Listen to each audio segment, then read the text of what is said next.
Un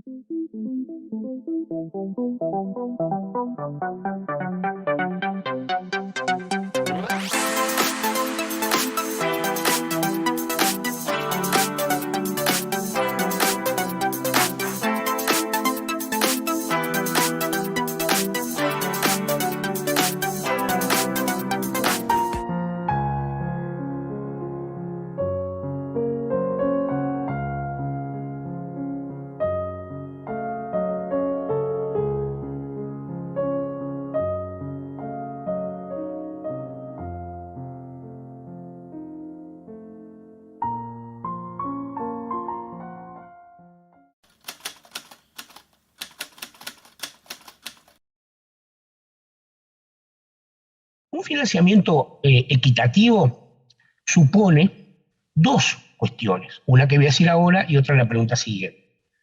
Yo siempre lo resumo, y en algunos también de aquellos primeros documentos o PowerPoint que había sobre la reforma de salud, le decíamos de cada quien sus ingresos a cada quien según sus necesidades.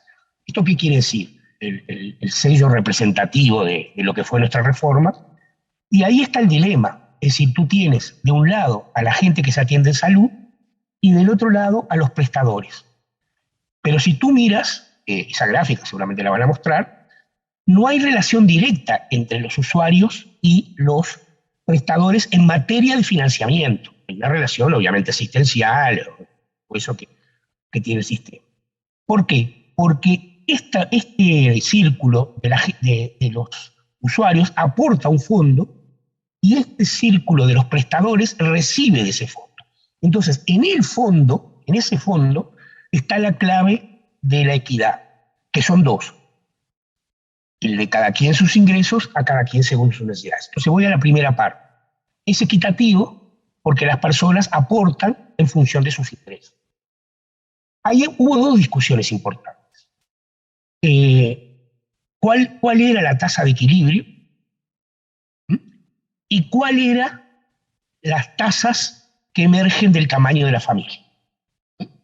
Respecto a la tasa de equilibrio, o sea, la tasa que iban a pagar las personas que financiaban su salud para sí mismos, solo para sí, se entendió que en tanto dice era una tasa de 3%, parecía razonable, una tasa levemente superior, que permitiera un volumen de recursos relativamente importante. Y por eso se optó por el 4,5% como tasa de equilibrio del sistema. Respecto al resto de la sociedad, o sea, los que financiaban a su familia, porque recordemos que dice financiaba solo a la persona.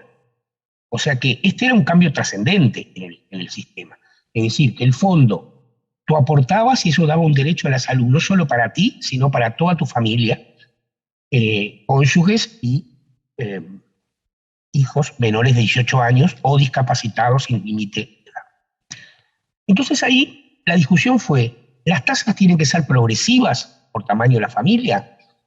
Esto desde el punto de vista económico era razonable, porque cuanto más, si vos tenés 3 hijos, financias 4 cápitas o cuotas. Cuando venga la pregunta voy a introducir el concepto de cápita. Introducís 4. Si tenés un hijo solo, 2. Entonces parece razonable desde el punto de vista económico que tú apoyes, le des más tasa. Sin embargo, lo que mostraban los datos de la encuesta Hogares, y sigue mostrando ahora, es que las familias más numerosas en general son las que están en los quintiles más bajos de ingresos. Entonces,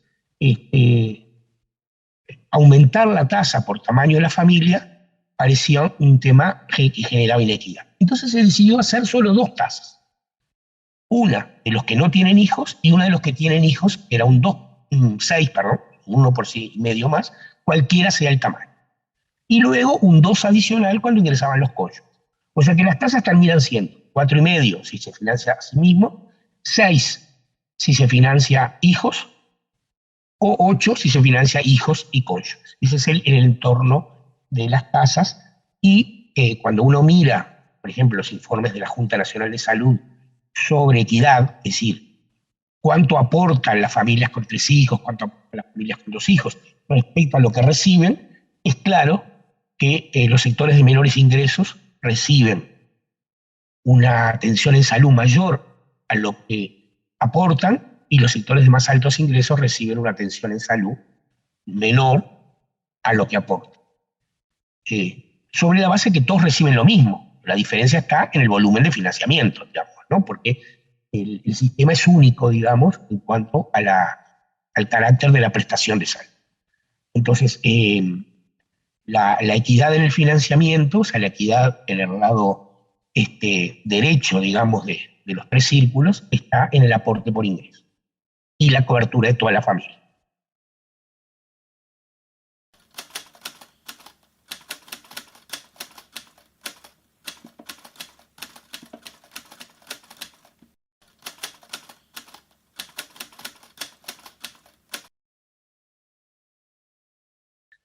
Tengamos claro que las cápitas son el principal mecanismo de financiamiento. Estamos hablando de 93.7, digamos, ¿no? Era 94.6 cuando arrancamos, creo que ahora está más cerca de 92.8, 93.7, pero digamos, en grandes números, el principal financiamiento que reciben las instituciones de asistencia médica colectiva, tanto públicas y privadas, como las instituciones de asistencia médica públicas hacen, básicamente, es a través de la cápita. ¿Qué es la cápita?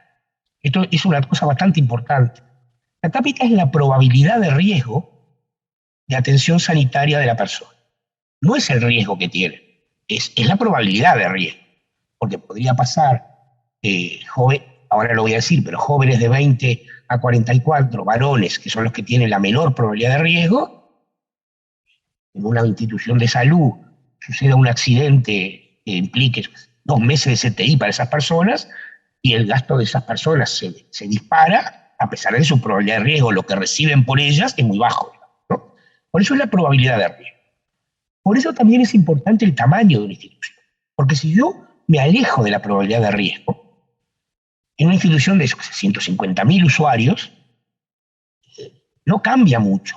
Ahora, en una institución como había en aquella época, de 40, 50.000, una salida de la probabilidad de riesgo más o menos significativa puede significar un deterioro de las finanzas. Entonces el tamaño importa. Nosotros en el primer periodo impulsamos mucho la idea de que había que generar complementaciones entre las instituciones o incluso fusiones. María Julia impulsó mucho esa idea durante este primer periodo de gobierno. Entonces, dicho esto, teníamos que discutir cómo se reflejaba la probabilidad de riesgo. Y bueno, después de muchos estudios de otros países, como Israel, como Francia, Canadá, algunos otros, entendimos que el mejor aproximador a la probabilidad de riesgo era la edad y el sexo. Y eso es, un poco también mostrará en la gráfica, la famosa U, digamos, ¿no? Donde la mayor probabilidad de riesgo es en los menores de un año, luego baja hasta varones de 20 a 44 y luego viene subiendo hasta mayores de 74. Y ahí dan los 7 escalones, multiplicado por 2 sexos, o sea, 7 por 2, 14, cápitas. La más baja es varones, si no recuerdo mal, de 15 a 19 o de 20 a 44, ese es el 1, y el máximo es 7, que te algo, los menores de un año, En general, la chequeamos con otros países del mundo, o sea, la superpusimos, y en general era bastante aproximado al resto del mundo. La única diferencia fue que las U de otros países eran más altas al final y un poquito más bajas en los menores de un año.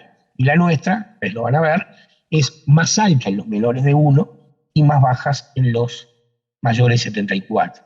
Bueno, eso lo chequeamos, lo discutimos, lo analizamos, no le encontramos una razón demasiado firme, pero también las diferencias eran poco significativas y decidimos, después de 3 o 4 chequeos, dejarlo así. Entonces, cuando uno, ahora termino el tema de la equidad, cuando uno mira en los 3 circulitos, dice, yo y mi familia me afilio a tal institución. Aporto según mis ingresos. Aporto mucho o poco, el prestador ni se entera. Cuando yo voy al prestador, depende de mi edad y mi sexo, el prestador me otorga una atención integral igual para todos, con mayor probabilidad de atención según el riesgo sanitario de la persona. Pero en principio, 2 personas, una que sea gerente de una empresa multinacional y otra que sea una empleada de servicio doméstico, cuando van a la institución no sabe cuánto aportó esa persona al fondo, no tiene esa información ni le interesa esa información. Y esa es entonces la equidad doble, por ingresos y por tipo de atención. El fondo tiene, como tú decías, un plus por metas asistenciales. Esto surgió a raíz fundamentalmente de una propuesta del equipo de la Dirección General de Salud, en ese momento a cargo del doctor Jorge Basso, que luego en el tercer periodo fue ministro, que era bueno estimular ciertos comportamientos de las instituciones. Y se entendió que el financiamiento permitía una meta asistencial del orden del 6% de lo que recibía la institución. Y allí se decidió, y eso fue para mí, de la evaluación de metas, ahí los compañeros que han trabajado en metas pueden decirlo mejor, la más significativa fue la meta 1, la que arrancó, la que se permanece hasta hoy, porque luego se fueron agregando nuevas metas, como la meta de adulto mayor, la meta de médico de referencia, la meta de enfermedades crónicas, que todas aportan algo, pero la sustantiva, a mi juicio, fue la meta 1, es la meta de niños y niños de 0 a 3, después se alargó a 0 a 6, y mujeres embarazadas primero y mujeres en general después. Esto tuvo un impacto muy fuerte, eran básicamente atención precoz, captación temprana del embarazo, certificado de vacunación, y claramente tuvo un efecto en la atención de niños y adolescentes, de niños y de mujeres, y claramente incidió notablemente en la reducción de la tasa de mortalidad y de la tasa de mortalidad infantil y de mortalidad materna. O sea que por lo menos la meta 1 se puede decir que fue exitosa en su diseño y en su aporte a los resultados sanitarios.